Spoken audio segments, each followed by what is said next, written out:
السلام علیکم۔ ابھی ریسنٹلی یہ مسجد اقصیٰ پہ حملہ ہوا ہے اور بہت سے لوگوں کو پتہ نہیں کہ یہ کتنا سنجیدہ ایشو ہے۔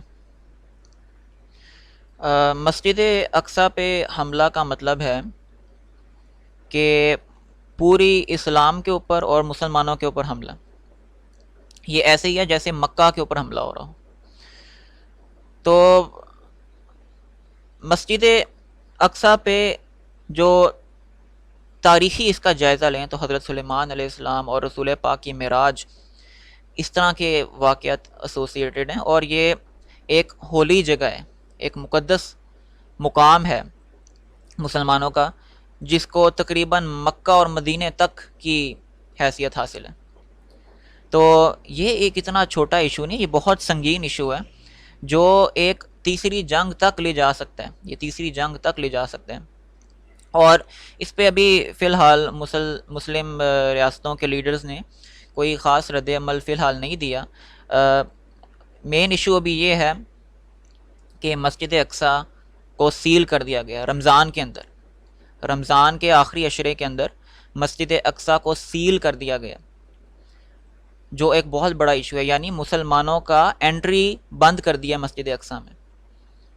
تو تمام لیڈرز کا سب سے پہلا رد عمل یہ ہونا چاہیے کہ جب تک مسجد اقصیٰ کو مسلمانوں کے لیے دوبارہ بحال نہیں کرتے، اس وقت تک تمام قسم کی ٹریڈ کو ختم کر دینا چاہیے، تمام قسم کے اکنامک ٹائز کو ختم کر دینا چاہیے اسرائیل کے ساتھ، اور جتنے بھی جتنا بھی برڈن ڈال سکتے ہیں، جتنا بھی پریشر ڈال سکتے ہیں ان کے اوپر، اکنامک پریشر ڈال سکتے ہیں، یا یونائٹڈ نیشنز کے تھرو ڈال سکتے ہیں، یا آئی سی سی کے تھرو ڈال سکتے ہیں، ڈالنا چاہیے۔ اور اب پتہ چل جانا چاہیے کہ جتنی بھی یہ لبرل مائنڈ سیٹ ہے، یہ لبرل مائنڈ سیٹ نہیں ہے، یہ نیو لبرل فیشزم ہے۔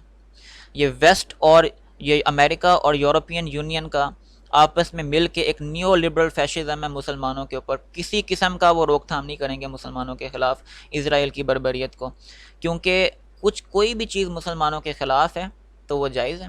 اور اب کہاں ان کی وہ گئی کہ جی لبرل مائنڈ سیٹ میں وہ چیزیں کہاں گئی کہ جی تمام مذاہب کے لوگوں کو ایکول حق ملنا چاہیے کہ وہ عبادت گاہوں میں عبادت کر سکیں۔ اب وہ کہاں گئے لوگ؟ وہ کیوں نہیں اب شور مچا رہے؟ اب ہر ٹائم مسلمانوں کو کہیں گے کنڈیم کرو کنڈیم کرو کنڈیم کرو، اب کدھر ہیں وہ لوگ؟ کدھر ہیں وہ لوگ اب؟ تو اب یہ پتہ چل جانا چاہیے مسلمانوں کو، او آئی سی کو، کہ اتنا زیادہ اکنامک پریشر کے اندر امریکہ اور ویسٹرن یونین، یورپین یونین کی پریشر میں اتنا زیادہ غلام ان کا نہیں بننا چاہیے، کیونکہ یہ لوگ آپ کی اسلامک ویلیوز کے خلاف ہیں، یہ لوگ آپ کے اسلامک ویلیوز کے خلاف ہیں، اور جتنا اس کے اوپر شدید رد عمل دیا جا سکتا ہے دینا چاہیے۔ مسجد اقصیٰ پہ حملہ مکہ کے اوپر حملہ کے برابر ہے، اور یہ پورے اسلام اور مسلمانوں کے اوپر حملہ ہے۔